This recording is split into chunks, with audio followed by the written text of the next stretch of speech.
E aí, galera do sétimo ano, bom dia. Sou o professor Kleber Guedes, professor de língua portuguesa e produção textual aqui do Centro Educacional Construir. E vamos aqui dar continuidade ao nosso assunto, às nossas disciplinas, tá bom? Vamos lá. E aí, galera, nessa aula de hoje a gente vai estudar o gênero textual carta de solicitação e também vamos ver um pouco sobre a carta de reclamação. Então a gente vem estudando aí os gêneros de cartas, certo? Gêneros sobre cartas. Então vamos ver as características do gênero, a estrutura, como que funciona, vamos ver exemplos. Então vamos lá.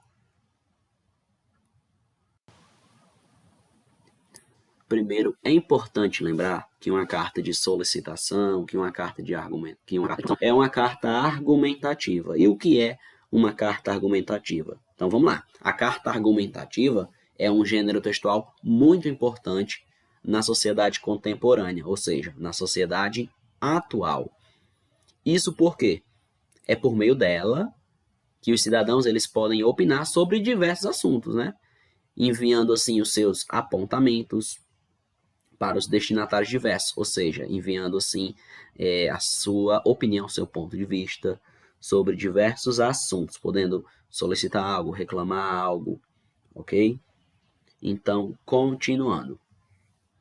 Enviando seus apontamentos para destinatários diversos, tais como instituições privadas, representantes públicos ou jornais.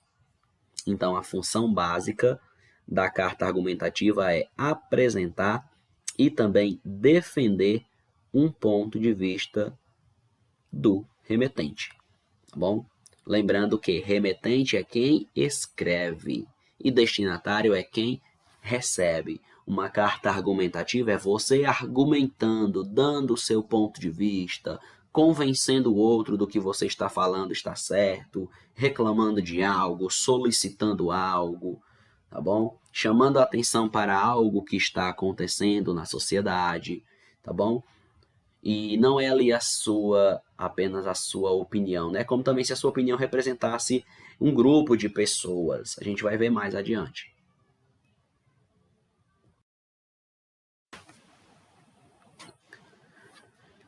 Bom, primeiro a gente vai ver aqui a carta de reclamação. Vamos ver aqui a estrutura dela, mas não é o foco da aula de hoje, né? Também não vai ser o exercício, uma carta de reclamação. Nosso foco é a carta de solicitação. Mas vamos ver como que funciona aqui uma carta de reclamação.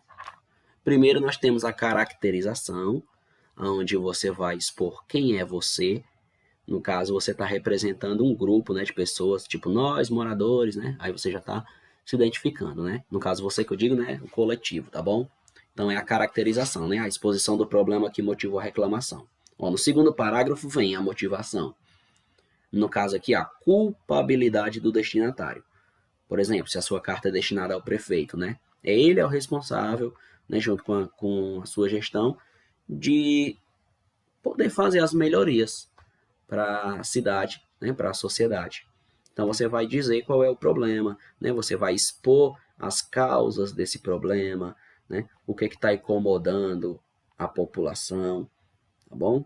No terceiro parágrafo vem essa problematização, que é o desenvolvimento das consequências do problema, os argumentos e comprovações capazes de justificar o desrespeito, né, com a população, né, a injustiça que vem acontecendo, ou até mesmo a falta de zelo por parte da gestão, do prefeito, né, para com aquele bairro, para com os moradores daquela rua, para com os moradores da cidade, tá bom? A ausência de atenção por parte do prefeito, certo? Que prometeu resolver algo e não fez, né, ou até mesmo a discriminação, certo?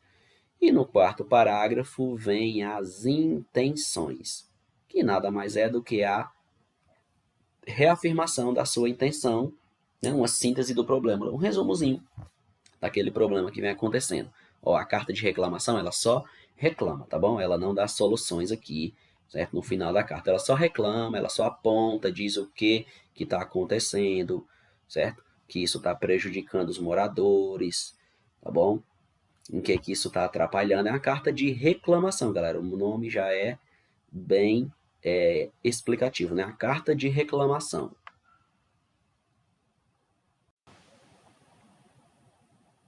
Agora sim, a gente chega na carta de solicitação, tá bom? Que é a carta que a gente vai produzir na nossa aula, certo? Assistam o vídeo até o final, porque lá vai estar dizendo o que é para fazer, certo? Essa é a carta que a gente está estudando hoje, né? O foco principal da nossa aula, a carta de solicitação. Então vamos lá. A estrutura dela é praticamente a mesma, ó. Um primeiro parágrafo, né, onde vai haver a caracterização, né, você vai se identificar, de preferência de um modo coletivo, né, nós, moradores do bairro tal, da rua tal, né, você vai dizer quem é você, né, aí na exposição do problema que motivou a solicitação, né, já vai deixar claro ali qual é o problema, tá bom? É o que motivou vocês a escreverem essa carta, né? O segundo parágrafo aí, ó, a motivação, tá bom? Você vai mostrar a ausência, né, ou a precariação do destinatário. Ou seja, o destinatário, aquele que está recebendo a carta, se for o prefeito, por exemplo, você vai mostrar a ausência dele, né, que ele não está trabalhando, né, que ele prometeu e não cumpriu, certo? Que aquilo era para ele estar resolvendo, mas ele não resolveu, certo? Ou até mesmo a precariedade, né, o descaso por parte dos governantes para com aquele problema que está acontecendo, tá bom? Você vai aí expor as causas do problema, certo? O que está afetando vocês, certo? É uma rua que não está iluminada e está insegura, está tendo muitos assaltos ali, certo? Ou é buracos, né, que estão causando acidentes na rua, um esgoto a céu aberto, certo? Problema ali de saneamento básico, o que é que está acontecendo? Certo? Um vazamento de água, o que é? Terceiro parágrafo, problematização, desenvolvimento das consequências do problema, né? Ou seja, como que esse problema afeta as pessoas, tá bom? A exposição de argumentos que comprovem a necessidade de uma solução para o problema e vantagens, né, que isso traria. Ou seja, você não vai apenas criticar, como na carta de reclamação. Aqui na carta de solicitação, você, além de mostrar o problema, você dá soluções, coisas que poderiam ser feitas, certo? Que iriam melhorar a qualidade de vida das pessoas, né? O que que pode, o que que o governo, né? O que os governantes podem fazer, né? Se for o prefeito, o que que o prefeito ele pode fazer para ajudar, tá bom? No quarto parágrafo são as intenções, ou seja, a reafirmação da sua intenção, né? Um resumozinho do problema.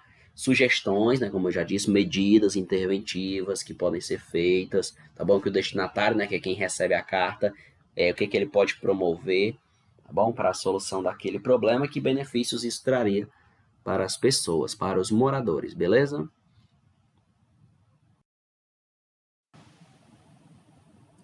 Bom, aí vocês podem pensar, né? Ah, então é a mesma coisa, né? A carta de solicitação de reclamação.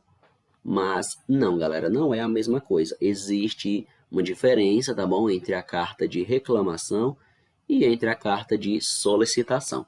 Certo? A carta de solicitação, que é a que a gente vai fazer, né, que é o foco da nossa aula, certo? A carta de solicitação, no caso aqui, ó, a solução do problema pode estar presente, né, ao longo do texto, além de ser obrigatória no último parágrafo. Ou seja, na carta de solicitação, você expõe o problema e diz o que poderia ser feito, tá bom? Para ajudar.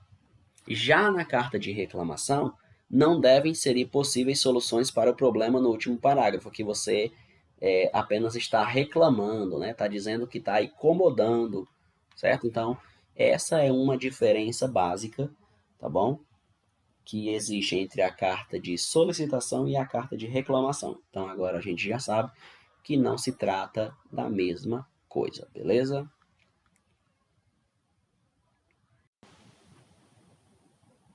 Bom, para não ficar só na teoria, vamos ver aqui a estrutura de como que pode ser a carta. Nós temos aqui, ó, o local de onde está sendo escrito, né? E também, né, o local de onde está solicitando algo, né? A cidade, né? No caso aqui, ó, Fortaleza, aí vírgula.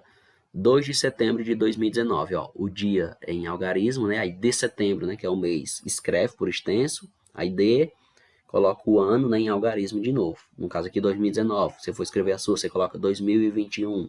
Isso foi o espaço temporal, ou seja, o espaço é o local, que é Fortaleza, e o tempo, né, é a data, tá bom? Aí você coloca um vocativo. O que é um vocativo? É um termo que você usa para se dirigir àquela pessoa, um pronome de tratamento. Por exemplo, você pode usar. Como você vai escrever a sua carta na atividade para uma autoridade, para o prefeito da cidade, então você tem que se dirigir a ele com respeito. Então você vai usar o termo excelentíssimo, né? Excelentíssimo senhor prefeito Roberto Cláudio. Roberto Cláudio aqui é o prefeito, né, da gestão anterior, né? O prefeito agora é o doutor Sarto, tá bom? Mas no caso também, na sua carta de solicitação, como a gente não vai enviar ela de verdade, você vai fazer só no seu caderno e vai enviar pelo Google Sala de Aula para que eu possa corrigir, no caso aqui, você pode criar um nome, né? Pode inventar, tá bom? Mas se você quiser colocar o nome do prefeito de verdade também, pode ser, beleza? Mas coloque o vocativo, viu? Excelentíssimo senhor prefeito, coloca o nome dele, né? Doutor Sarto, tá bom? É porque na época que esse TD aqui foi elaborado, né?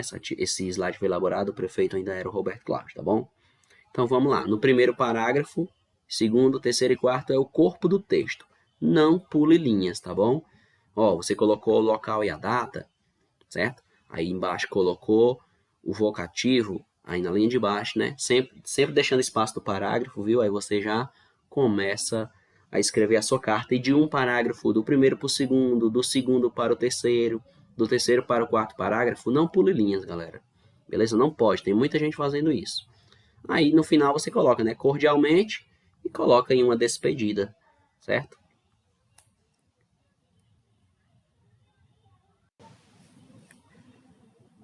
Algumas dicas aqui importantes na nossa aula. Primeiro, né, é o uso da primeira pessoa, certo?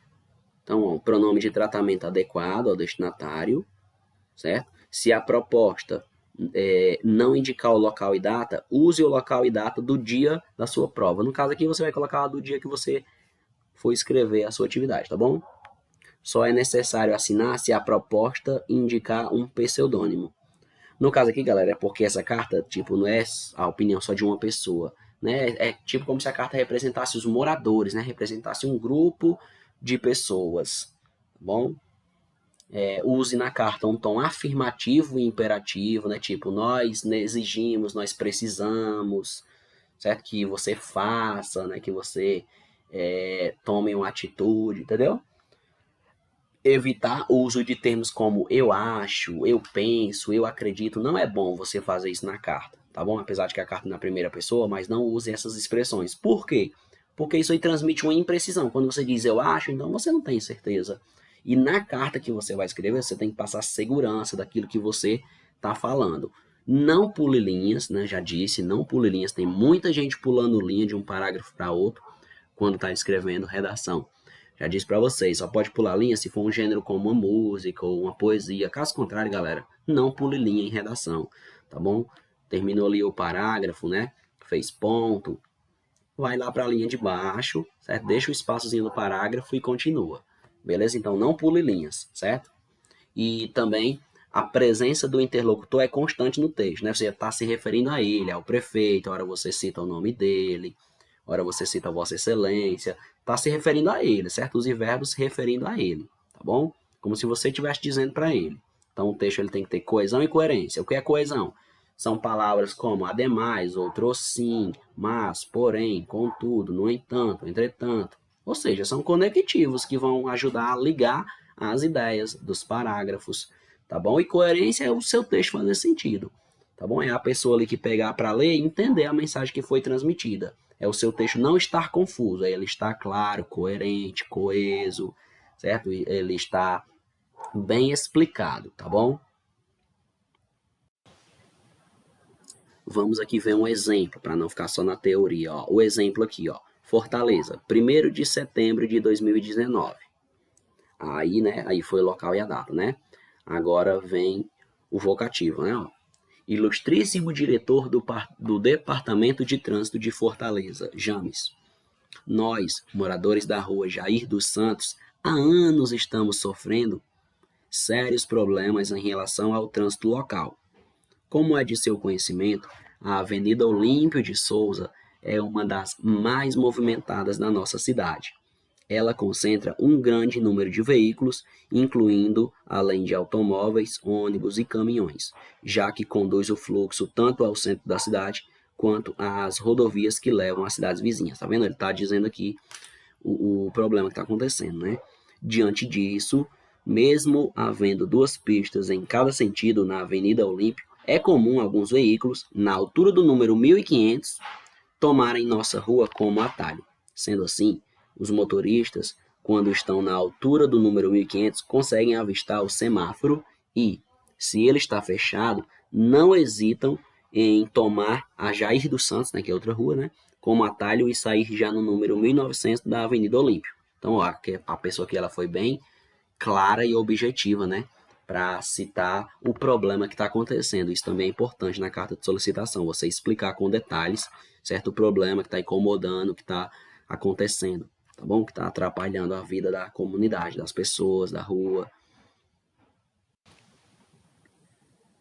Consequentemente, o resultado não poderia ser diferente. Poluição do ar, barulho insuportável, e motores e buzinas, riscos constantes para as nossas crianças, insegurança em virtude da constante circulação de pessoas estranhas ao local, má qualidade de vida. Ademais, na campanha política do atual prefeito, ó, pessoal, o termo ademais é uma coesão, certo?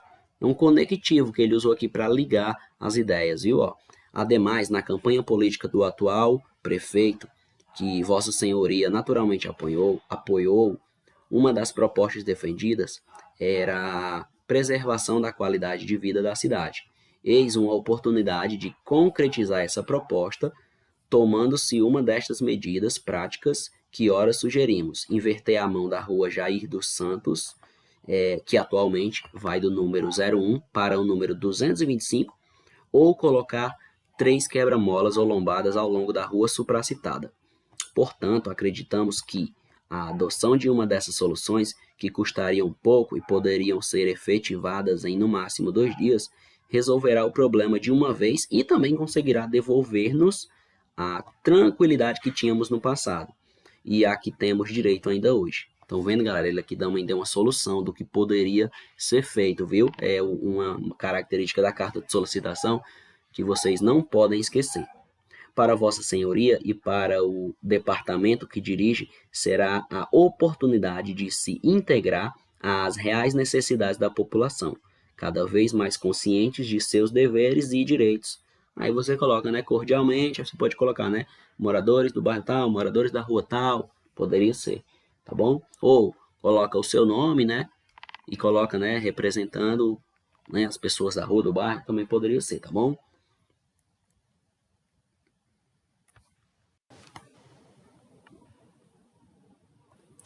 Bom, então agora a gente chega aqui na nossa atividade de redação. Vocês vão fazer no caderno. Aqui em negrito eu destaquei, ó, você deverá escrever uma carta de solicitação, que foi exatamente o gênero que nós acabamos de estudar, tá bom? Essa carta, ela deve ser destinada para o prefeito da sua cidade, pedindo alguma mudança, ou seja, você vai fazer uma pesquisa, certo? Você vai ver algo na sua cidade que não está legal, certo? Que não está bem, certo? Você pesquisa sobre saúde ou sobre segurança, sobre educação, você vê algum ponto que não esteja legal, que precisaria melhorar, tá bom? Então, a sua carta de solicitação pode ser você solicitando uma melhoria em algo, certo? Então você vai pensar bem no que você vai solicitar, tá bom? A carta tem que ser usada em uma linguagem padrão, formal, né? Até porque é como se você fosse enviar, né, para o prefeito da cidade, né, que é uma autoridade, tá bom? Porém, galera, é claro que a gente não vai precisar usar envelope, enviar de verdade, vocês vão fazer no caderno de vocês, tá bom? Que eu possa ler. Tome cuidado com a linguagem que deve ser formal. Você deve escrever no mínimo 20 linhas e no máximo 30 linhas, beleza? Então essa fica sendo a atividade de redação.